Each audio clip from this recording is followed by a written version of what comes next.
अस्सलाम वालेकुम। Welcome to my channel voice over by Amna Shah. I hope कि आप खुश होंगे। कहानी शुरू करने से पहले आपसे रिक्वेस्ट है कि अगर आपको मेरा कंटेंट पसंद आता है तो प्लीज़ मेरे चैनल को सब्सक्राइब करें।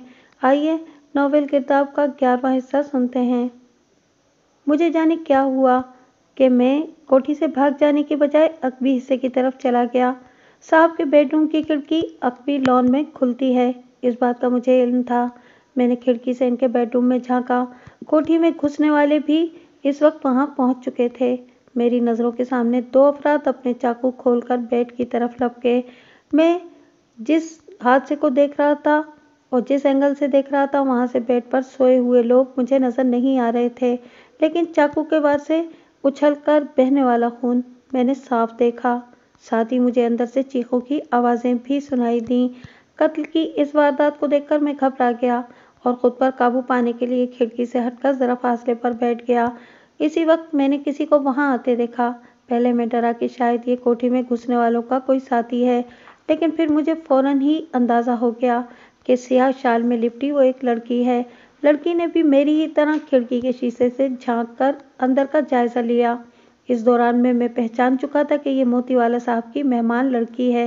ये जब खिड़की से हटी तो इसके चेहरे पर इतना खौफ था कि मुझे लगा कि ये खौफ से चीखें मारने लगेगी, और जाहिर है चीखों की ये आवाज़ अंदर भी जाती। इसीलिए मैंने इसकी हिफाजत के ख्याल से पीछे जाकर इसके मुंह पर हाथ रख दिया। इसके बाद हम दोनों कोठी से निकल भागे। मैं जब इसे अपने साथ कोठी से ला रहा था तब भी मुझे एहसास था कि मैं अपने आप को मुश्किल में डाल रहा हूँ, लेकिन एक लड़की को इतने बड़े खतरे में घिरा छोड़कर फरार हो जाना मेरी ज़मीर ने गवारा न किया। शायद तुम दोनों सोचो कि अपने मालिक के घर में नकब लगाने का इरादा रखने वाला शख्स भला कहाँ का बाज़मीर है, लेकिन सच यही है कि मेरी इस नमक हरामी के इरादे के पीछे मेरी बेज़मीरी से ज़्यादा मेरी मजबूरी थी। मैं नीलम के लिए दीवाना हूँ और उसे पाने की जो राह मुझे सुझाई दी मैं इस पर चल पड़ा। सरमद ने एक ही सांस में सारा किस्सा सुनाने के साथ साथ अपनी बेबसी का भी एतराफ़ किया। हिमाकतें तो तुमने बहुत की हैं, लेकिन ये वक्त इन हिमाकतों पर तुम्हें बुरा भला कहने का नहीं है। अब असल बात जो हमें सोचनी है वो ये है कि हम इन मोहतरमा के सिलसिले में क्या करें।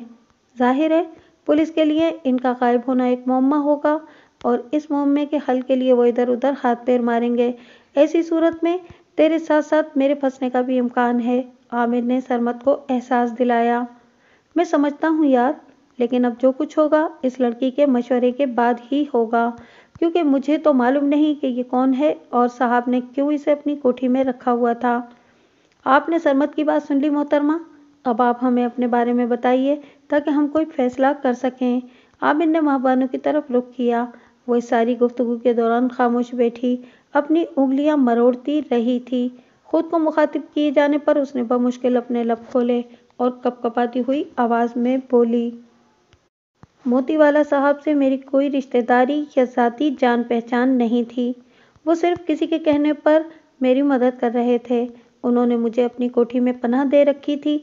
मुझे पूरी तरह यकीन नहीं, लेकिन थोड़ा सा शक ज़रूर है कि मोतीवाला साहब की कोठी में घुसने वाले लोग मेरी ही तलाश में आए थे, लेकिन वक्ती तौर पर लालच का शिकार होकर लूट मार में उलझ गए और मुझे सरमद की मदद से वहाँ से भागने का मौका मिल गया। अगरचे मुझे यहाँ न लाते तो कोठी से निकल जाने के बावजूद मैं बड़ी मुश्किल में पड़ जाती। अकेली लड़की के लिए यूं भी महफूज अपने आप को रखना बहुत मुश्किल होता है, और मेरे साथ तो ये भी मसला है कि मेरे दुश्मन मुसलसल मेरी बू सूंघते फिर रहे हैं। आप लोगों से मेरी ये गुजारिश है कि आप इस वक्त तक मुझे पनाह दे दें जब तक मैं अपने हमदर्दों से राब्ता करने में कामयाब नहीं हो जाती। वो बहुत अच्छे लोग हैं, मुझे मुश्किल में देखेंगे तो ज़रूर मेरी मदद करेंगे। इनके असर और रसूख की वजह से पुलिस भी आप लोगों पर कोई इल्ज़ाम आयद नहीं करेगी। बस मेरा एक बार इनसे राब्ता हो जाए। अगर तुम्हारे वो हमदर्द इतने ही असर और रसूख वाले हैं तो चलो अभी पुलिस स्टेशन चलते हैं, पुलिस खुद तुम्हारा उनसे राब्ता करवा देगी। आमिर चुटकी बजाता हुआ अपनी जगह से खड़ा हो गया। नहीं, मैं पुलिस स्टेशन नहीं जाऊंगी, मुझे पुलिस वालों पर एतबार नहीं है। वो फौरन ही बिद गई। तो तुम हमें अपने इस हमदर्द का नाम और फ़ोन नंबर वगैरह बता दो ताकि हम इनसे राब्ता करके तुमसे अपनी जान छुड़ा लें। सरमद कुछ चिढ़ा हुआ था। ایک تو उसे अपने मकसद में नाकामी हुई थी, दूसरे वो एक मुसीबत भी खुद अपने गले से बांध कर ले आया था। उनका नाम शहरयार है, असिस्टेंट कमिश्नर शहरयार, लेकिन मेरे पास उनका फ़ोन नंबर नहीं है। फ़ोन नंबर इसलिए कि आप एक दारुल अमान की मुंतज़मा से राब्ता कायम कर सकते हैं। मैं आपको दारुल अमान का पता समझा देती हूँ। वो इन दोनों को पता समझाने लगी। अगर वो दोनों पढ़े लिखे होते तो दारुल अमान की मुंतज़मा से फ़ोन नंबर हासिल करने के मशवरे पर अमल करने के बजाय सीधे सीधे खुद शहरयार के अंडर में मौजूद ज़िले का नाम पूछकर डायरेक्टरी से उसके दफ्तर का फ़ोन नंबर हासिल कर सकते थे। खुद माँ बहनों का दिमाग भी इन हालात में दुरुस्त सिमत में सोचने से माजूर था। मास्टर आफ्ताब बड़े इश्तियाक से मजदूरों को दीवार खड़े करते हुए देख रहा था। दीवार में चुनी जाने वाली एक एक ईंट उसे खुशी फराहम कर रही थी, क्योंकि हर चुनी जाने वाली ईंट के साथ वो अपने ख्वाब को ताबीर के मरहले से गुजरता हुआ महसूस कर रहा था। शहरयार ने इसके स्कूल की तोसी का जो वादा किया था, इस पर अमल दरामद शुरू हो गया था। खिलाफ तवक्को अभी तक चौधरी इफ्तिखार की तरफ से इस काम में कोई रोड़ा भी नहीं अटकाया गया था और स्कूल के लिए कमरों की तामीर का काम सुकून से जारी था। दूसरी तरफ मोबाइल कंपनी वाले भी अपना काम शुरू कर चुके थे। इसे मोबाइल कंपनी के टावर की तामीर पर कोई एतराज़ नहीं था। इस इलाके में मोबाइल सर्विस शुरू हो जाती तो इसे काफ़ी सहूलत हो जाती। अभी तो लाहौर राब्ते के लिए डागाने तक जाना पड़ता था। मोबाइल काम करना लगता तो ये मसला हल हो जाता। सलाम मास्टर साहब। वो अपने ख्यालों में गुम तामीर के काम पर नजरें जमाए खड़ा था कि अकब से आने वाली निस्वानी आवाज़ ने चौंक कर पलटने पर मजबूर कर दिया। वालेकुम सलाम, कैसी हो रानी? सलाम का जवाब देने के साथ उसने रानी का हाल भी पूछा। रानी का छोटा भाई स्कूल में ज़ेर तालीम था और वो इसकी शिकायतें करने अक्सर स्कूल आती रहती थी, इसलिए वो इसे अच्छी तरह पहचानता था। रब का शुक्र है, आप अपना हाल बताएं। आजकल तो आप बड़े खुश होंगे, आपका स्कूल जो तरक्की कर रहा है। हाँ भाई, मैं तो सचमुच बड़ा खुश हूँ, वो मुस्कुराया। अल्लाह साईं आपको सदा खुश रखे। हमारे पिंड के बच्चे पढ़ लिख कर तरक्की कर गए तो इसमें सारा हाथ आपका होगा। काश मेरे टाइम में भी कोई आप जैसा उस्ताद होता। मुझे बड़ा शौक था जी पढ़ने का, लेकिन 2-4 जमातों से आगे पढ़ ही नहीं सकी, रानी ने कुछ उदासी से बताया। तो क्या हुआ, अब पढ़ लेना, मैं तुम्हारी मदद कर दूंगा, उसने पेशकश की। सच मास्टर साहब? वो खुश हुई, लेकिन फिर उदासी से बोली, मुझे भला कौन स्कूल आकर आपसे पढ़ने देगा। आदमी हिम्मत करे तो बहुत कुछ हो सकता है। मैं भी तो कितने अरसे से कोशिश कर रहा था कि किसी तरह स्कूल की इमारत में तोसी हो जाए, लेकिन कहीं मेरी सुनवाई नहीं होती थी। पर अब देखो, मैंने हिम्मत नहीं छोड़ी और कोशिश जारी रखी तो काम शुरू हो ही गया ना। मेरा दूसरा मंसूबा यह है कि दोपहर को स्कूल की छुट्टी के बाद यहाँ पर दस्तकारी का काम शुरू कर दिया जाए। पिंड की औरतें इतनी हुनरमंद हैं, हम इनसे कपड़ों पर कढ़ाइयाँ वगैरह करवा कर लाहौर और दूसरे बड़े शहरों में ले जाकर बेचेंगे तो अच्छी खासी आमदनी हो जाएगी। तुम थोड़ा बहुत लिखना पढ़ना और हिसाब करना तो जानती ही हो। मैं ऐसा करूँगा कि इस काम के लिए तुम्हें इंचार्ज बना दूंगा। तुम काम करने वाली औरतों की निगरानी भी करती रहना और साथ में अपनी पढ़ाई भी शुरू कर देना। मैं तो यहाँ रहता ही हूँ, तुम जब चाहोगी आसानी से मेरी मदद ले सकोगी। तुम्हारी बड़ी मेहरबानी मास्टर साहब। मेरा पढ़ने लिखने का ख्वाब पूरा हो गया तो मैं आपको बड़ी दुआएं दूंगी, बल्कि आपकी गुलाम बन जाऊंगी। इसकी तजवीज़ सुनकर वो बेहद जज्बाती हो गई थी। गुलाम गुलाम बनने की ज़रूरत नहीं है, बस जब तुम पढ़ लिख जाओ तो गांव की दूसरी लड़कियों को भी पढ़ाना। बिल्कुल जी, मैं तो बड़े शौक से ये काम करूंगी, उसने फौरन वादा किया। फिर अचानक कुछ याद आ जाने पर माथे पर हाथ मारते हुए बोली, मैं भी बस एवं ही हूँ जी, जिस काम से आई थी वो तो भूल ही गई और दूसरी बातें लेकर बैठ गई। किस काम से आई थी? क्या तुम्हारे भाई ने फिर तुम्हें सताना शुरू कर दिया है और घर पर पढ़ने नहीं बैठता? लेकिन एक बात मैं तुम्हें बता दूं, तुम्हारा भाई बड़ा ज़हीन बच्चा है और स्कूल में खूब दिल लगाकर पढ़ता है। अपने साबका तजुर्बे की रोशनी में रानी की आमद के मकसद का अंदाज़ा लगाते हुए उसने मुस्कुराकर उसे तसल्ली दी। मुझे मालूम है जी कि मेरा भरा बड़ा चंगा और बीबा बच्चा है। वो तो बस मेज़ पर रोब शोब रखने के लिए आपके पास इसकी शिकायतें लेकर आ जाती हूँ, पर इस वक्त मैं अपने काम से नहीं आई। मुझे किश्वर बीवी ने भेजा है। یہ بات بتاتے ہوئے رانی کی آواز بہت مدھم ہو گئی تھی۔ کیوں؟ وہ بری طرح چونکا۔ انہوں نے آپ کے لیے یہ بھجوایا ہے۔ رانی نے اوڑھنی میں چھپا اپنا ہاتھ باہر نکال کر ایک ہلکے نیلے رنگ کا لفافہ اس کے ہاتھ میں تھمایا۔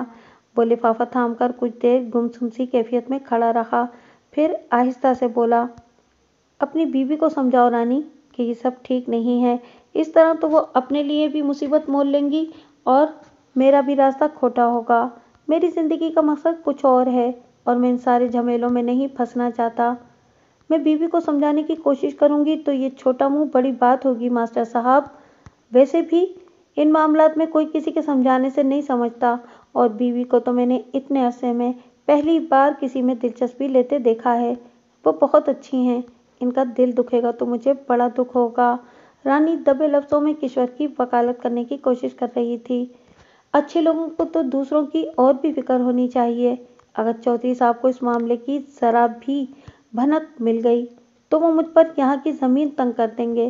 میں یہاں رہ کر لوگوں کے لیے کچھ کرنا چاہتا ہوں، ان کے کام آنا چاہتا ہوں۔ تم اپنی بیوی سے کہو کہ وہ میرے اس کام میں رکاوٹ نہ ڈالیں۔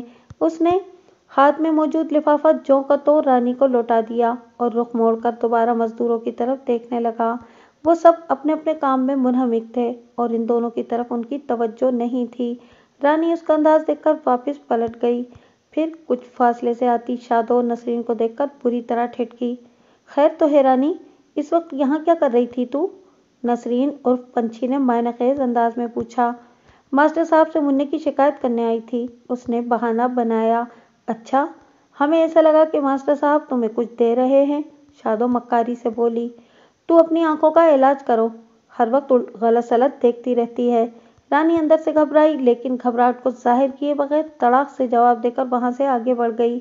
پنچھی اور شادو جیسی لگائی لتری کان کا کپا بنانے والی لڑکیوں سے تو وہ یوں بھی ہمیشہ فاصلے پر ہی رہنے کی کوشش کرتی تھی۔ اس وقت تو پھر معاملہ بھی کشور بیوی کا تھا، جس کی اگر کسی کو کانوں کان بھی خبر ہو جاتی تو ایک طوفان اٹھ کھڑا ہوتا۔ کوریئر آفس سے باہر نکلنے کے بعد اس نے سکون کا گہرا سانس لیا۔ ماہ بانو کا دارالامان میں رہ جانے والا بیگ اس کے لیے ایک بوجھ بن گیا تھا۔ وہ ایک ایماندار عورت تھی، اس لیے اپنے ہر فرض کو پوری ایمانداری اور دیانتداری سے انجام دینے کی کوشش کرتی تھی۔ ماہ بانو کا بیگ اس کے لیے ایک امانت کی حیثیت رکھتا تھا۔ اس امانت کے بوجھ کو اپنے سر سے اتارنے کے لیے اس نے بیگ عبدالمنان کے نام سے کوریئر کر دیا۔ ویسے بھی اس رات دارالامان میں پیش آنے والے واقعے کے بعد وہ کچھ خوفزدہ سی ہو گئی تھی۔ ماہ بانو کے دارالامان سے چلے جانے کے بعد بھی اس کے لیے فون آتے رہے تھے۔ اسے فون پر دھمکیاں بھی دی گئیں کہ اگر وہ ماہ بانو کے بارے میں کچھ جانتی ہے تو شرافت سے بتا دے، ورنہ اس کا بہت برا انجام ہوگا۔ دھمکیوں سے ڈر کر اس نے کچھ عرصے کے لیے منظر سے ہٹ جانے کا فیصلہ کیا تھا۔ آج ہی اس کی 1.5 ماہ کی رخصت منظور ہوئی تھی اور یہ 1.5 ماہ راولپنڈی میں اپنی بہن کے گھر گزارنے کا ارادہ رکھتی تھی۔ روانگی سے قبل اس نے ماہ بانو کی امانت کو مناسب جگہ بھجوا دینا ضروری سمجھا تھا۔ بیگ کو کوریئر کرنے کا بندوبست کر کے وہ خاصی مطمئن ہو گئی تھی اور اب اطمینان سے چلتی قریبی مارکیٹ کی طرف جا رہی تھی۔ پنڈی جانے سے پہلے بہن اور اس کے بچوں کے لیے کچھ خریداری کرنا چاہتی تھی۔ خود اس کی اپنی شادی تو ہوئی نہیں تھی اور اس نے اپنی زندگی کے اتنے سال دارالامان کی منتظمہ کے فرائض انجام دیتے ہوئے گزار دیے تھے۔ ان فرائض کو دیتے ہوئے آج وہ اس مقام پر پہنچ گئی تھی کہ اس کی اپنی ذات کے لیے خطرہ پیدا ہو گیا تھا۔ اس خطرے سے محفوظ رہنے کے لیے اس نے اپنے طور پر ایک منصوبہ بندی کر لی تھی اور اب کچھ مطمئن سی خرامہ خرامہ بازار کی طرف بڑھ رہی تھی۔ کوریئر آفیسر سے آگے نکلنے کے بعد وہ ایک موڑ پر پہنچی تو ایک درخت کے تنے سے ٹیک لگا کر کھڑا ہوا بڑی بڑی مونچھوں والا آدمی اسے دیکھ کر ٹھٹکا۔ اس نے خود بھی اس آدمی کا ٹھٹکنا محسوس کر لیا اور کچھ خوفزدہ سی ہو کر تیز تیز چلنے لگی۔ خوفزدہ ہونے کی وجہ صرف اس آدمی کا ٹھٹکنا نہیں تھا، بلکہ وہ اس آدمی کی چھوٹی چھوٹی سرد اور نوکیلی آنکھیں دیکھ کر بھی ڈر گئی تھی۔ یہ آنکھیں اس کے لیے آشنا تھیں اور پچھلے کئی دن سے اس کے دماغ میں جمی ہوئی تھیں۔ ماہ بانو کو اغوا کرنے کے لیے آنے والے ڈاٹا پوشوں کے لیڈر کی آنکھیں بھی ایسی ہی تھیں اور نہ جانے کیوں یہ وہ عشق تھا یا نہیں، لیکن وہ خوفزدہ ہو چکی تھی اور تیز تیز قدم اٹھا رہی تھی۔ اے رکو! اسے اپنے پیچھے قدموں کی آواز سنائی دی اور ساتھ ہی یہ پکار بھی۔ वो रुकने की बजाय तेज तेज दौड़ने लगी। रुक जा साली, वरना अच्छा नहीं होगा, वो पीछे से दहाड़ा। लेकिन वो रुके बगैर दौड़ती चली गई। वो कोई नौमुल लड़की नहीं थी, अच्छी खासी अधेड़ उम्र की औरत थी, लेकिन सारी जिंदगी मुलाजमत करने और खुद को मसरूफ रखने की वजह से वो काफ़ी एक्टिव थी, इसलिए अपनी उम्र की दीगर औरतों के बरखिलाफ काफ़ी तेज़ी से दौड़ रही थी। कुछ खुद को खतरे से महफूज रखने की जिबल्ली ख्वाहिश ने भी उसे महमेज कर दिया था। बगैर हिल के सपाट तलवे वाले जूते भी इस काम के लिए काफ़ी मुआविन साबित हो रहे थे। वो तेज़ी से दौड़ती हुई एक गली पार करके दूसरी गली में दाखिल हो चुकी थी। इसके ताक़ुब में आने वाला शख्स भी मुसलसल पीछे था। दोपहर का वक्त होने की वजह से गलियों में सन्नाटा था और कोई चूहे बिल्ली की इस दौड़ को देखने वाला नहीं था। वो फूलती सांसों के साथ दौड़ती इस कोशिश में थी कि जल्द से जल्द ये गली पार कर ले। इसे इल्म था कि इस गली के इख्तिताम पर मेन रोड मौजूद है। वो एक बार मेन रोड पर पहुंच जाती तो वहां से कोई सवारी हासिल कर सकती थी। दूसरी उम्मीद उसे ये भी थी कि रश वाली जगह पर पहुंचकर ये लोग खुलेआम उस पर हाथ डालने की जुर्रत नहीं कर सकेंगे, मगर ताक़ुब करने वाला भी शायद ये सब बातें जानता था। अभी वो गली के सिरे पर पहुंची ही थी कि पीछे से कोई सनसनाती हुई चीज आई और उसकी बाईं टांग में खुप गई। तकलीफ की शिद्दत से उसके हलक से एक बेख्तियार सी चीख निकली और इसे लगा कि वो अभी गिर जाएगी और गिर जाने में मौत थी। इसने एक नज़र अपनी टांग की तरफ देखा। इसमें एक लंबे फल वाला चाकू गड़ा हुआ था और जख्म से खून निकलने लगा था। अपनी तमाम तर हिम्मतें जमा करते हुए उसने रुके बगैर गली का इख्तिताम कर देने वाले चंद कदम का फासला तय करने का फैसला किया और जख्म की खोलती हुई तकलीफ के साथ भागती हुई गली से बाहर निकल गई। ताक़ुब में आने वाला, जो इस दौरान बेहद करीब पहुंच गया था, उसकी इस जुर्रतमंदी को देखकर ठिठक गया। वो जानता था कि इस गली से बाहर निकलने के बाद सड़क के किनारे किनारे कई मोटर मैकेनिक्स की दुकानें हैं। वो लोग इसे एक जख्मी औरत के पीछे आता देखते तो शायद इसे पकड़ने की कोशिश करते, और इस वक्त इसका अपने बचाव के लिए कोई हथियार भी मौजूद नहीं था। वो आगे जाने या न जाने की कश्मकश में वहीं ठिठक कर रुक गया। वो इसके रुकने को महसूस नहीं कर सकी और अंधाधुंध भागती चली गई। खौफ और दहशत ने उसके हवास मख्तल कर दिए थे कि उसे ये भी एहसास नहीं हुआ कि वो गली पार करने के बाद मेन रोड पर आ चुकी है और अब उसे अपने कदम रोक देने चाहिए। वो इसी तरह दौड़ती रही, लेकिन ये दौड़ चंद कदम से ज़्यादा नहीं थी। सड़क पर दाईं जानिब से आने वाली टैक्सी के ड्राइवर की तमाम तर कोशिश के बावजूद वो इस टैक्सी की जद में आकर बुरी तरह से उछली और फिर सड़क पर लुढ़कती चली गई। टैक्सी के साथ ही एक देवकामत ट्रक भी पूरी रफ्तार से चला आ रहा था। सड़क पर लुढ़कते उसके जिस्म को कुचलता हुआ आगे निकल गया। इस मंजर को देखकर सड़क पर से गुजरने वाली गाड़ियां ब्रेकें लगाना शुरू कर चुकी थीं और दुकानों से मैकेनिक्स भी निकलकर सड़क की तरफ दौड़ने लगे। वो जो अभी तक गली के सिरे पर खड़ा ये सब देख रहा था, किसी के अपनी तरफ मुतवज्जा होने से पहले पलटा और तेजी से भागता हुआ इस जगह से दूर होता चला गया। हाँ भाई बाले, क्या खबर है? इतने दिनों से तो तू यहाँ पड़ा एंड रहा है। एक मोती वाला को ठिकाना लगाने के सिवा तूने कोई भी ढंग का काम नहीं किया, और इस काम में भी तूने लाखों कमाए हैं। मुझे लगता है कि इस लूटमार में ही तुझे इस बात की खबर नहीं हो सकी कि कोठी में कोई मेहमान लड़की भी ठहरी हुई है। तूने बस इन दोनों मियाँ बीवी का गला काटा और माल समेट कर वापिस हो लिया। चौधरी इफ्तिखार आजकल अपनी लाहौर वाली कोठी में ही ठहरा हुआ था। मोतीवाला से अपनी दोस्ती का सबूत देने के लिए वो हर रोज उसकी कोठी पर जाकर कुछ वक्त उसके अजीजों के साथ गुजारता था। पुलिस अफसरान से भी इसने मोतीवाला के कातिलों को पकड़ने का पुरजोर मुतालबा किया था। अपने इस आने जाने और मेल मुलाकात में उसे कोठी में मुकीम मेहमान लड़की और उसके पुरअसरार गयाब की खबर हो गई थी। मुलाजमों से पूछताछ के नतीजे में लड़की का जो हुलिया मालूम हो गया था, और यह हुलिया माँ बानों से बहुत मुशाबा था। खुसूसन निचले होठ के करीब पाए जाने वाले तिल की निशानदही ने उसे यकीन दिला दिया था कि वो मेहमान लड़की माँ बानो ही थी। इसे मोतीवाला पर और भी शिद्दत से गुस्सा था। वो शख्स इससे पूरी तरह दुश्मनी निभाता रहा था, मगर इस मजीद गुस्से के इजहार के लिए इसे मोतीवाला दस्तयाब नहीं था। चुनाचे उसने एक बार फिर बाले की जान खाना शुरू कर दी थी कि वो माँ बानो की तलाश में सरगर्दा और सरगर्मी दिखाए। और अब बाला इस हुक्म की तामील में की गई अपनी कार्रवाई की रिपोर्ट पेश करने के लिए उसकी खिदमत में हाजिर था। लेकिन पहले खुद पर आयद करदा इल्जामात की तरदीद करना ज़रूरी था, इसलिए वो हाथ जोड़कर बोला, कसम ले ले सरकार, मैंने या मेरे आदमियों ने कोई बेपरवाही नहीं की। पैसा हमें आपसे भी बहुत मिलता है, पैसे के चक्कर में हम अपने फर्ज को भूल जाते, ऐसा हो ही नहीं सकता था। हमने मोतीवाला की तिजोरी खाली करने से पहले पहले पूरी कोठी का चक्कर लगाया था। अगर वहाँ कोई लड़की होती तो हमें ज़रूर मिलती। मेरे ख्याल में तो वो लड़की रात हमारे पहुँचने से पहले ही कहीं चली गई थी। अगर वो बाद में भागती तो इसका कोई सामान वगैरह तो पुलिस को मिलता, लेकिन एनेक्सी में से पुलिस वालों को जो एक दो जोड़े कपड़े मिले वो भी मोतीवाला की बीवी के थे।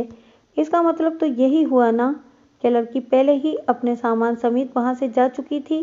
वो जानता था कि चौधरी के पास उसका झूठ पकड़ने का कोई जरिया नहीं था, इसलिए आराम से दरोकोई से काम ले रहा था, वरना इसने और इसके साथियों ने तो कोठी की कीमती चीज़ें समेटने के सिवा वहाँ कोई और काम नहीं किया था। चल, मैंने मान लिया कि तू सच कह रहा है, पर ये बता कि तूने अब क्या कारनामा अंजाम दिया, कौन कौन से खूह खंगाले कुड़ी की तलाश में। चौधरी उस पर बिगड़ा। वही बताने के लिए आया था सरकार, इतने दिनों लाहौर में रहकर मैंने टाइम ज़ाया नहीं किया है। मैं उस कुड़ी को तलाश करता रहा हूँ। आखिरी बार उसके थाने में रहने की खबर मिली थी, इसलिए मैं थाने के पीछे लगा रहा कि किसी तरह मालूम हो जाए कि इसे थाने से किसने छुड़ाया, पर नीचे वालों को कोई सही बात मालूम ही नहीं थी। बस यही कहते थे कि ऊपर से कहीं से फ़ोन आया था। मैंने सोचा ऐसे चोर को ही पकड़ा जाए। उसकी थोड़ी फेटी शेटी लगाई और कुछ माल पानी का लालच दिया तो उसने उगला कि कुड़ी को डीआईजी सज्जाद के फ़ोन पर छोड़ा गया था। अब इनके बंदों ने कुड़ी को कहाँ पहुँचाया कोई खबर नहीं। मैं कोशिश में लगा हुआ हूँ कि किसी तरह इन बंदों की कोई खबर मिल जाए तो आपको खुशखबरी सुनाऊँ, लेकिन कुछ पता ही नहीं चला। फिर मैंने दारुल अमान की मुंतज़मा से पूछताछ करने का सोचा।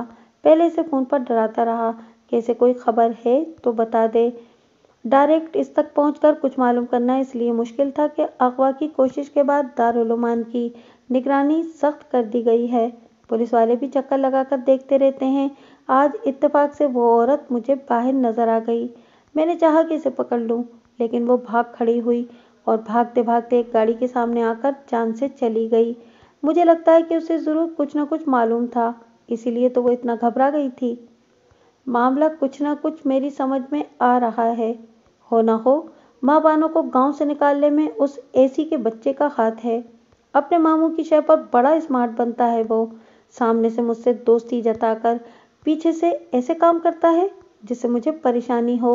माँ बानों को इसी ने दारुल अमान भिजवाया होगा और फिर थानेदार से छुड़वाकर मोतीवाला के घर रखवाने में भी इसका ही हाथ होगा। आजकल बड़ी घुटने लगी थी इसकी और मोतीवाले की। इसकी मुखबिरियों पर तो वो हमारे माल को पकड़ने के चक्कर में था, लेकिन अब इसे मालूम हो जाएगा कि चौधरी इफ्तिखार इस जैसे कल के लौंडे को चक्कर नहीं दे सकता। सज्जाद राणा का नाम सामने आते ही उसने सारे हालात का तज्जिया कर लिया था। आप कहें तो हम उस एसी को उठा लें सरकार, आपके कदमों में उसका सर रखकर उसकी ऐसी फेटी लगाएंगे कि खुद कुड़ी को आपकी खिदमत में पेश करने की हामी भर लेगा। बंद करो अपनी ये बड़कें, तेरे जैसे बेअकल आदमी के मशवरों की ज़रूरत नहीं है मुझे। शक्ल देखी भी है तूने अपनी, जो उसे उठाकर लाने की बातें कर रहा है। इसके ख़ानदान वालों को जानता होता तो ऐसी गल मुंह से ना निकालता। तू उसे उठाएगा और वो सारे क़यामत उठा देंगे। उस एसी पर हाथ डालने के लिए तेरे जैसे उठाई गिरे की नहीं, अकल की ज़रूरत है। अब मैं अपनी अकल से ऐसी तरकीब लड़ाऊंगा कि इस बलूंगड़े को एक सबक तो मिल ही जाएगा। बाले की बात पर उसे डपटते हुए चौधरी ने अपने अज़्म का इजहार किया। शहरयार पहले ही स्कूल की तामीर शुरू करवाने और सप्लाई को पकड़ने की कोशिश करने की वजह से उसकी नज़रों में खटक रहा था। अब जो महबानों वाले मामले के डांडे भी इससे मिलते नजर आए तो वो मजीद भड़क उठा। इस भड़कने में भी उसने अकल का दामन नहीं छोड़ा था और बराह रास्त तसादुम के बजाय हिकमत अमली से काम लेने की ठानी थी। आज का शेड्यूल क्या है अब्दुल मन्नान? आज हमें किस गांव का विजिट करना है? आज नूरपुर जाना है सर। वहाँ के जमींदार की तरफ से दरखास्त मिली थी कि इसके गांव में बिजली की फराहमी के सिलसिले में कोई कदम उठाया जाए। शहरयार के सवाल पर अब्दुल मन्नान ने उसे बताया तो उसे याद आ गया कि उसने खुद ही ये दरखास्त पढ़ने के बाद नूरपुर के दौरे का फैसला किया था। वह इस गांव में जाकर वहां हालात का जायजा लेने के साथ जमींदार से मिलकर इसके मिजाज का भी अंदाजा करना चाहता था। तकर्रुरी के इन दिनों में इर्द गिर्द के बहुत से देहातों के जमींदारों ने उसके दफ्तर आकर मुलाकात की थी, लेकिन नूरपुर का जमींदार मुलाकात के लिए नहीं आया था। ओके, तुम वहां जाने का इंतजाम कराओ। वैसे अंदाजन हमें वहां जाकर वापस आने में कितना वक्त लग जाएगा? नूरपुर यहाँ से काफी फासले पर है, इसलिए टाइम तो अच्छा खासा लगेगा। हम अभी निकलेंगे तो दोपहर के बाद ही कहीं जाकर वापसी होगी। No problem. जब जाने का फैसला कर लिया है तो फिर चाहे कितना ही वक्त सिर्फ हो जाए, जाना जरूरी है। शहरयार ने सामने रखी फाइल पर कोई नोट लिखते हुए उसे अपना फैसला सुनाया। अगर आप इजाजत दें तो मैं मोतीवाला के वकील को आज दोपहर के बाद मुलाकात का टाइम दे दूं। सुबह उसका फोन आया था कि वो मोतीवाला साहब की विल के सिलसिले में आपसे मुलाकात के लिए आना चाहता है। अब्दुल मन्नान ने पूछा तो वो चौंक गया। मोतीवाला की विल के सिलसिले में उसके वकील का उसके पास आना मायना खेज था। बिल्कुल टाइम दे दो, बल्कि ऐसा करना कि ये मुलाकात मेरे बंगले पर रखना। वो वकील इतनी दूर से यहाँ आएगा तो उसकी खातिर मदारात भी तो ढंग से होनी चाहिए। इजाजत देने के साथ साथ उसने हिदायत भी जारी की, फिर लहजे को सरसरी सा बनाते हुए पूछने लगा, महाबानो की कोई खबर मिली? No sir. Inquiry officer Rafiq Khokhar से मैं मुसलसल राब्ते में हूँ, लेकिन उसके पास महाबानो के बारे में कोई खबर नहीं। मैं सोच रहा हूँ कि अगर मोतीवाला के कत्ल के केस में चौधरी इफ्तिखार इन्वॉल्व है तो फिर इसका भी इम्कान है कि महाबानो को वहां से इसके बंदे अगवा करके ले गए हों। शहरयार के सवाल का जवाब देते हुए अब्दुल मन्नान ने ख्याल आराई की। तो फिर किसी जरिए से चौधरी की तरफ की सुन लो। हम इस तरह हाथ पे हाथ धरकर एक मजलूम को बर्बाद होने के लिए उसके रहमो करम पर तो नहीं छोड़ सकते। उसने तेज लहजे में हुक्म देते हुए हाथ में पकड़ा कलम फाइल पर पटका। यस सर, मैं कुछ करता हूँ। इसका मिजाज बिगड़ता देखकर अब्दुल मन्नान ने मुस्तैदी से यकीन दिलाया। इसी लम्हे दरवाजे पर दस्तक उभरी और एक चपरासी इजाजत लेकर अंदर आया। ये कुरियर वाला दे गया है जनाब। उसने एक बैग और लिफाफा अब्दुल मन्नान की तरफ बढ़ाया। बैग शनासा था, लेकिन अब्दुल मन्नान और शहरयार दोनों ही फौरी तौर पर उसे शनाख्त नहीं कर पाए। लिफाफे पर अब्दुल मन्नान का नाम था, इसलिए उसने लिफाफा खोलकर उसमें मौजूद कागज निकाल लिया। ये दारुल अमान की मुंतजमा की तरफ से लिखे जाने वाला एक मुख्तसर खत था, जिसमें उसने अपनी धमकियों से घबराकर छुट्टी पर जाने की इतला के साथ महाबानो के बैग की बाबत भी लिखा था। खत पढ़ने के बाद उसने शहरयार की तरफ बढ़ा दिया। चपरासी इस दौरान उसके इशारे पर वापस जा चुका था। दारुल अमान, फोन करो। मुमकिन है कि अभी मुंतजमा छुट्टी पर न गई हो। बैग भेजने पर उसका शुक्रिया अदा करने के बाद धमकी आमेज टेलीफोन कॉल्स के बारे में भी तफसीलात मालूम कर लेना। खत पढ़ने के बाद उसने हुक्म दिया। अब्दुल मन्नान वहीं उसकी मेज पर मौजूद फोन सेट पर दारुल अमान का नंबर मिलाने लगा। थोड़ी देर में उसका वहां राब्ता हो गया। राब्ते के बाद उसने मुख्तसर सी गुफ्तगू की और रिसीवर वापस क्रेडिल पर डालते हुए उदासी से बोला, मुंतजमा तो नहीं मिली। उस बेचारी का दोपहर एक रोड एक्सीडेंट में इंतकाल हो गया है। ये सब क्या हो रहा है? वो सारे लोग जो महाबानो के हमदर्द हैं, किसी न किसी तरह मारे जा रहे हैं। हूरा और सफदर, फिर मुशाबरम खान का दोस्त, फिर मोतीवाला और इनकी मिसेज, और अब ये दारुल अमान की मुंतजमा। इतने बहुत से लोगों की एक के बाद एक हलाकत को इत्तेफाक नहीं कहा जा सकता। तुम तफसीलात मालूम कराओ कि मुंतजमा का एक्सीडेंट कब और किन हालात में हुआ। मुझे लगता है कि इसके पीछे भी यकीनन कोई न कोई साजिश होगी। मन्नान की दी हुई इतला सुनकर उसने तशवीश का इजहार करते हुए उसे हुक्म दिया। अब्दुल मन्नान को इस हुक्म पर एक फर्माबरदारी से यस्सर ही कहना था, सो उसने कहा। कुछ देर बाद वो लोग हस्बे प्रोग्राम नूरपुर के लिए रवाना हुए तो इनके जहन में नूरपुर के दौरे से ज्यादा महाबानो से जुड़े हुए वाकयात चकरा रहे थे। महाबानो पर्चे खाने से कमरे की तरफ जा रही थी कि अकब से सुनाई देने वाली इस आवाज पर चौंक कर पलटी। इसके पलटते ही कागज की एक गोली इसके शाने से टकराई और फर्श पर गिर गई। उसने नीचे झुककर कागज की इस गोली को उठाया और आवाज की सिमत देखा। पिछली जानिब आके मकान की छत पर एक लंबे बालों वाला लड़का हाथ में कबूतर लिए खड़ा था। उसे मुतवज्जा होता देखकर उसने लौफराना अंदाज में अपनी बाईं आंख को बंद किया। वो लड़के की इस हरकत पर झेप कर तेजी से कमरे की तरफ भाग गई। अंदर आमिर की बीमार माँ चरपाई पर सो रही थी। उसने अपनी मुट्ठी में दबी कागज की गोली को खोलकर उस पर नापुख्ता लिखाई में तहरीर करदा मजमून पढ़ा। वो चंद अल्फाज पर मुश्तमिल एक ऐसा खत था जिसकी पिछली छत पर मौजूद कबूतरबाज से उम्मीद की जा सकती थी। उसने खत का मजमून पढ़े बगैर कागज के कई पुर्जे किए और कमरे की खिड़की खोलकर इन पुर्जों को बाहर गली में फेंक दिया। पहले से मौजूद ढेरों कूड़े करकट में कागज के वो चंद पुर्जे फौरन ही मदगम हो गए। वो खिड़की से हटकर वापस अपनी जगह पर आ बैठी और अपने हालात के बारे में सोचने लगी। सरमद दारुल अमान गया था, लेकिन इसे मुंतजिमा के मरने की खबर लेकर वापस लौट आया था। इसके बाद यही तय हुआ था कि सरमद या आमिर में से कोई एक जाकर बराह रास्त शहरियार से मुलाकात करके उसे माहबानों के बारे में इत्तला देगा, लेकिन फौरी तौर पर इनमें से कोई नहीं जा सकता था। सरमद को खदशा था कि पुलिस वालों की नजरें इस पर होंगी, जबकि आमिर जिस दफ्तर में प्योन के फराइज अंजाम देता था वहां से उसे आसानी से छुट्टी मिलना मुश्किल था। इस सूरत हाल में वो यहाँ रहने पर मजबूर थी। आमिर की वालदा की खिदमत करके उसे दिली सुकून मिलता था, लेकिन बेबे और अब्बा की याद बेतरह आती थी। उसकी ख्वाहिश थी कि किसी तरह मामलात ऐसा रुख इख्तियार कर लें कि वो पहले की तरह अपनी जिंदगी का आगाज कर सके, लेकिन हालात ने जिस तरह उसे जकड़ लिया था ऐसी कोई सूरत नजर नहीं आती थी। इसी सोच में गलताओं पेचा बैठे अभी उससे ज्यादा देर नहीं गुजरी थी कि दरवाजे पर जोरदार दस्तक उभरी। दिन के इन औकात में उमूमन कोई हमसाई अम्मा की खैर खैरियत मालूम करने आ जाती थी। इसने कमरे से निकलकर बेधड़क बैरूनी दरवाजा खोल दिया। अगले ही लम्हे एक लड़की तेजी से अंदर आई और खुद ही दरवाजे की कुंडी चढ़ा दी। वो कुछ घबराई हुई लग रही थी। क्या हुआ भाई, कौन हो तुम और इतनी घबराई हुई क्यों हो? उसने लड़की से दरियाफ्त किया। मैं जमीला हूँ जी, इस पीछे वाले घर में रहती हूँ। खाला जी की तबीयत पूछने आई थी। लड़की ने इस घर की तरफ इशारा करते हुए कहा जहाँ से इस कबूतरबाज लड़के ने कुछ देर कबल रुका फेंका था। इसने अपना तारुफ करवाया और अपनी ओढ़नी से चेहरे पर आया पसीना पोंछने लगी। इसके चेहरे पर मौजूद घबराहट अभी खत्म नहीं हुई थी। माहबानों ने बगौर उसका जायजा लिया।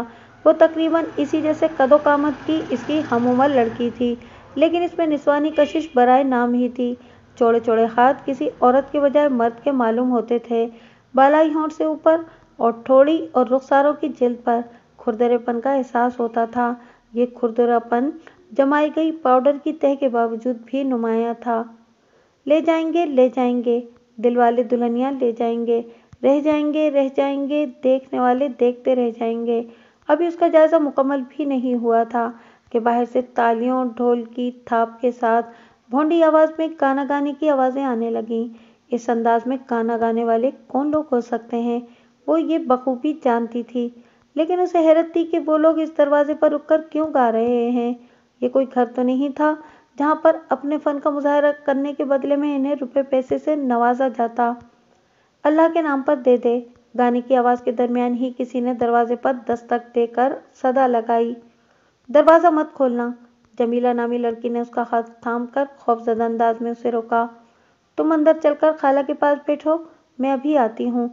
उसने नरमी से अपना हाथ छुड़ाकर उससे कहा और खुद बावर्ची खाने में चली गई। आटे के कनस्तर से एक प्याला आटा लेकर वो वापस दरवाजे पर आई तो वहां दुआओं और सदाओं का सिलसिला जारी था। अलबत्ता जमीला अंदर कमरे में जा चुकी थी। उसने जरा सा दरवाजा खोलकर बाहर झांका। सर्क बर्क कपड़ों में चेहरों पर मेकअप की मोटी मोटी तहें जमाए वो 3 हिजड़े थे जिनके इर्द गिर्द गली के बच्चे जमा हो गए थे। कुछ औरतें भी दरवाजों की आड़ और खिड़कियों से बाहर झांकती तमाशा देख रही थीं। ये ले लो। उसने आटे से भरा प्याला आगे बढ़ाया तो दस्तक देने वाला हिजड़ा बिदक कर पीछे हटा।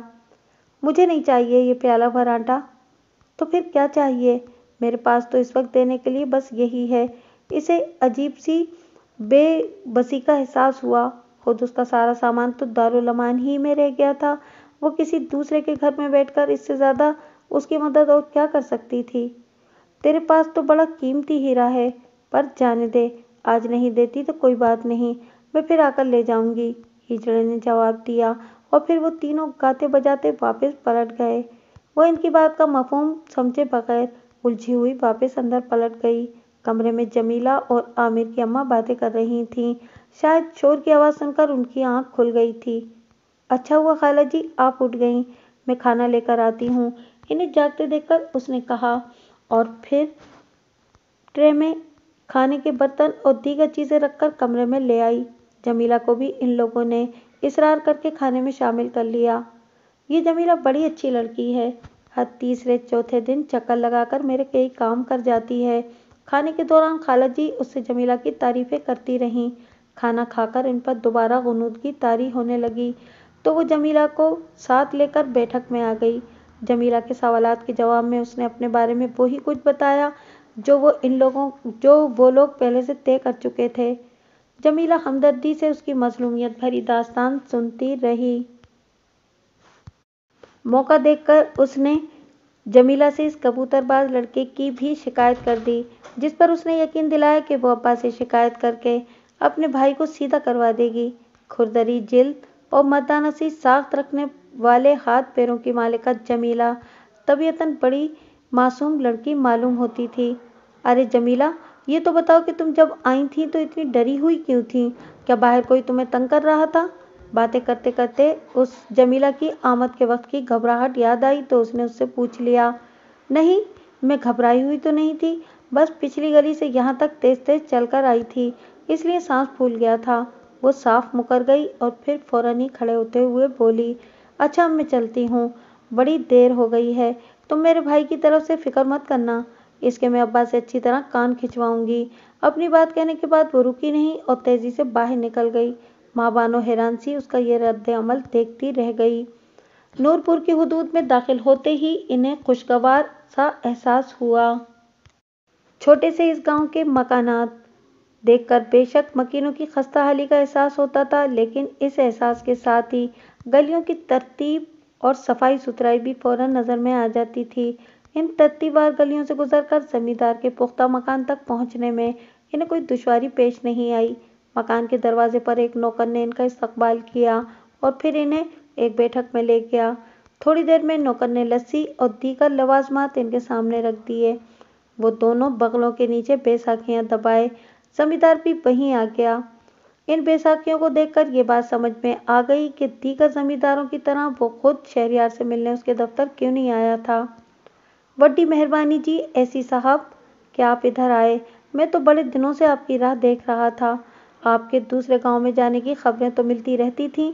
मैं यही सोच रहा था कि देखें मेरे गांव का मुकद्दर कब जागता है। रब का शुक्र है आज आपको इधर आने का ख्याल भी आ गया। रस्मी सलाम दुआ के बाद उसने अपने जज्बात का इजहार किया। मेरी कोशिश तो यही है कि अपने इलाके में मौजूद हर गांव का कम से कम एक दौरा तो कर ही लूं, लेकिन कोई न कोई ऐसी मसरूफियत आड़े आ जाती है कि मैं अपने इस इरादे पर मुकम्मल तौर पर अमल नहीं कर पा रहा। आपके गांव का दौरा भी शुरू से ही हमारी फहरिस्त में शामिल था, लेकिन आज बड़ी मुश्किल से हम इसमें कामयाब हो पाए। आपने गांव में बिजली की सप्लाई के सिलसिले में जो दरख्वास्त दी थी वो मैंने देख ली थी। मैं कोशिश करूंगा कि जल्द से जल्द इस सिलसिले में कोई पेशरफ्त हो सके। आप बताएं कि इस मसले के अलावा और कौन से मसाइल हैं जिनके हल में मैं आपकी मदद कर सकता हूँ। नूरपुर का जमींदार वो वाहिद शख्स था जिसने अपने किसी ज़ाती मफाद के बजाय अपने इलाके की तरक्की के लिए दरख्वास्त दायर की थी, इसलिए शहरियार का रवैया उससे बहुत मुख्तलिफ था और वो बजाय गांव के लोगों के पास जाने के बराह रास्त इसी से गांव के मसाइल पूछ रहा था। यहाँ का सबसे बड़ा मसला तो गुर्बत ही है। ज़्यादातर लोग खेती बाड़ी करते हैं, कुछ कुम्हार झुलाए हैं। आबादी के हिसाब से रोजगार के ज़राए बहुत कम है। मैं चाह रहा था कि गांव में बिजली आ जाए तो किसी छोटी मोटी घरेलू सनत की बुनियाद डाल दूं। लोगों को रोजगार मिलेगा तो गांव खूब तरक्की करेगा। जमींदार ने जवाब दिया। आपके ख्यालात सुनकर मुझे बहुत खुशी हो रही है। मुझे मिलने वाले अफराद में आप वाहिद शख्स हैं जिन्हें अपने ज़ाती मफादात के बजाय अपने गांव की तरक्की अजीज़ है। उसने जमींदार को सराहा। ذاتی مفادات میں پڑنے کی میرے پاس گنجائش ہی نہیں۔ میری بیوی برسوں پہلے ایک حادثے میں مر گئی تھی۔ میں نے اپنی ٹانگیں اسی حادثے میں گنوائی تھیں۔ اولاد ہماری کوئی تھی ہی نہیں۔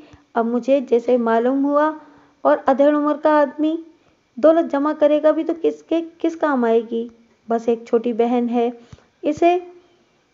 اسے اپنے گھر کا کر دوں تو میری ساری فکریں ختم ہو جائیں گی۔ مجھے جو کچھ سوچنا ہے اپنے گاؤں کے بارے میں ہی سوچنا ہے۔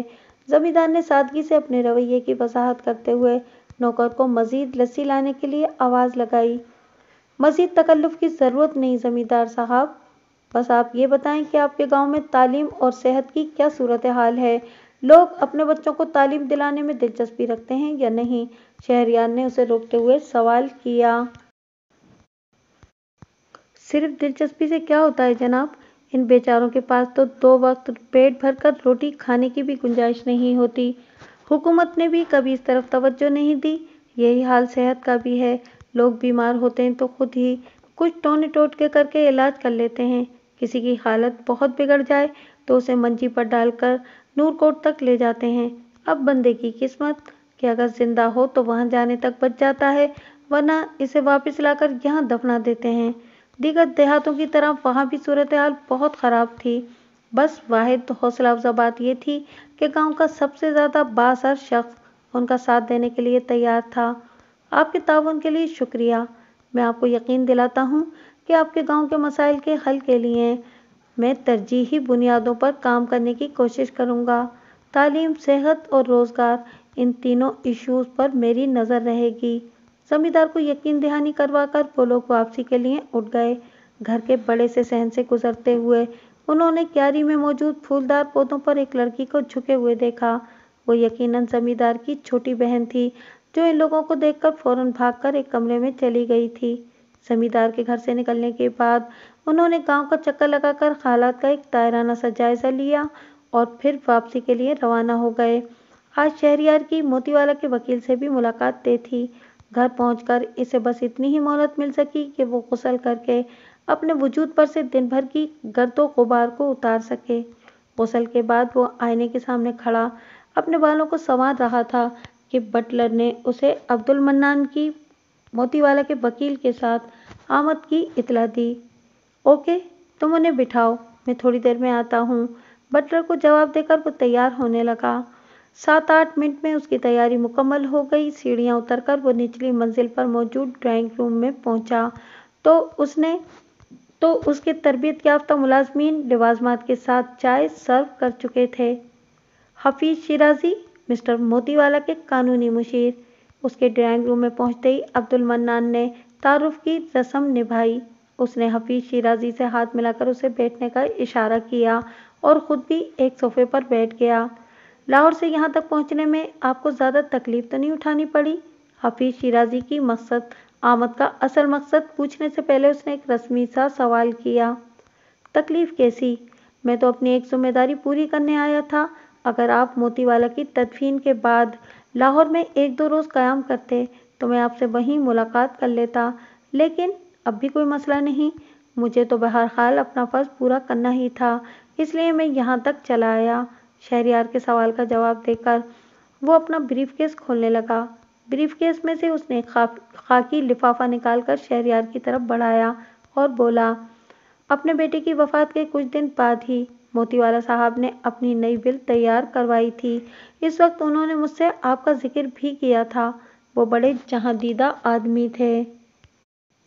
رانا صاحب کے حوالے سے شاید آپ کو پہلے سے جانتے تھے، پھر یہاں کے اسسٹنٹ کمشنر بننے کے بعد بھی انہوں نے آپ کو دیکھا۔ آپ کے بارے میں ان کی رائے تھی کہ آپ ایک اولو العزم اور ایماندار آدمی ہیں، جو کم از کم اپنے کیریئر کے ابتدائی حصے میں تو ہرگز بھی کسی کرپشن میں ملوث نہیں ہو سکتے۔ شہریار نے خاموشی سے حافظ شیرازی کے یہ الفاظ سنے اور خاکی لفافہ کھول کر اس میں موجود کاغذات نکال کر ان کا جائزہ لینے لگا۔ ان کاغذات کے مندرجات سے حفیظ شیرازی کے الفاظ کی تصدیق ہو رہی تھی۔ موتی والا نے اپنے اس وصیت نامے میں اسے اپنی جائیداد کا ٹرسٹی قرار دیتے ہوئے اپنے بیٹے کے نام سے فلاحی اسپتال کے قیام کی خواہش کے ساتھ یہ تجویز بھی پیش کی تھی کہ شہریار یہ اسپتال اپنے علاقے میں تعمیر کروائے۔ شاید وہ اپنے اس جرم کا کفارہ ادا کرنا چاہتا تھا جو اس نے چودھری افتخار کے ساتھ مل کر جنگل سے لکڑی کی اسمگلنگ کی شکل میں کیا تھا۔ جنگل کے درختوں سے حاصل ہونے والی لکڑی اور یہ دولت جس پر یقیناً اس علاقے کے لوگوں کا سب سے زیادہ حق تھا، اسی صورت میں واپس لوٹائی جا سکتی تھی۔ موتی والا نے ایک عقل مندی یہ بھی کی تھی کہ شہریار کو مختار کل نہیں بنایا تھا بلکہ حفیظ شیرازی سمیت وکلا کا ایک سہ رکنی بورڈ بھی مقرر کیا تھا جو اس کی کارکردگی کا جائزہ لیتا رہتا اور کسی طرح کی کرپشن کی صورت میں اس کی روک تھام کا بندوبست کرتا۔ یہ میرے لیے بڑی آنر کی بات ہے کہ موتی والا صاحب نے مجھے اس لائق سمجھا۔ ان کی اس بل نے میرے خاط بہت مضبوط کر دیے ہیں۔ اپنے علاقے کی ترقی کے لیے میرے ذہن میں بہت سے منصوبے ہیں، لیکن ظاہر ہے میں فوری طور پر حکومت سے ان تمام منصوبوں کے لیے مراعات حاصل نہیں کر سکتا۔ موتی والا صاحب کی اس بل کے بعد میں کم سے کم اس لائق ہو جاؤں گا کہ ہیلتھ کے مسائل کے حل کے لیے کچھ کر سکوں، مگر اس سلسلے میں میرے ذہن میں جو منصوبہ ہے وہ موتی والا کی خواہش سے تھوڑا سا مختلف ہے۔ میں ایک بڑے اسپتال کے قیام کے بجائے صحت کے چھوٹے چھوٹے مگر جدید مراکز کے قیام میں دلچسپی رکھتا ہوں۔ اگر ہم بڑا اسپتال بنائیں گے تو وہ یقیناً کسی ایک قصبے میں قائم کیا جائے گا اور لوگوں کے لیے اس اسپتال تک بروقت پہنچنے کا مسئلہ اپنی جگہ رہے گا۔ اس کے برخلاف اگر ہم مختلف دیہاتوں میں چھوٹے چھوٹے یونٹس قائم کرتے ہیں تو لوگوں کو زیادہ آسانی رہے گی۔ ایک آپریشن تھیٹر، ادویات اور چھوٹی موٹی مشینوں کے ساتھ ایک لیڈی ڈاکٹر، جنرل فزیشین اور پیرامیڈیکل اسٹاف پر مشتمل ان یونٹ سے لوگوں کو بہت فائدہ پہنچے گا۔ خدا نخواستہ کوئی بہت بڑا حادثہ ہو گیا تو ان یونٹس میں مریض کو فرسٹ ایڈ دے کر کسی بڑے شہر تک پہنچنے کی مہلت مل جائے گی۔ ابھی تو یہ حال ہے کہ کہیں کہیں ہی حکومت کی قائم کردہ ڈسپینسریاں نظر آتی ہیں اور وہاں بھی ڈاکٹرز اور دوائیاں ندارت ہیں۔ لفافے میں کاغذات واپس رکھنے کے بعد اس نے اپنی خواہش کا اظہار کیا۔ اس وقت وہ بہت پرجوش نظر آ رہا تھا۔ وہ مختلف منصوبے جو مسلسل اس کی ذہن میں پلتے رہتے تھے اس وقت ان میں سے ایک کی تکمیل کے لیے راہ نکل آئی تھی۔ تجویز تو آپ کی بہت اچھی ہے، مجھے اس تجویز پر کوئی اعتراض نہیں۔ میں بورڈ کے باقی 2 ممبران سے بھی اس تجویز کو ڈسکس کر کے آپ کو حتمی جواب دے دوں گا۔ میرے خیال میں تو وہ لوگ بھی اس تجویز کو پسند کریں گے۔ حفیظ شیرازی کا جواب بڑا حوصلہ افزا تھا۔ اسے اندھیرے میں روشنی کی ایک کرن سی چمکتی نظر آنے لگی، ورنہ ماہبانوں کے غیاب کے بعد جو اندھیرا سا چھا گیا تھا اس سے وہ اپنے اندر بڑی گھٹن محسوس کر رہا تھا۔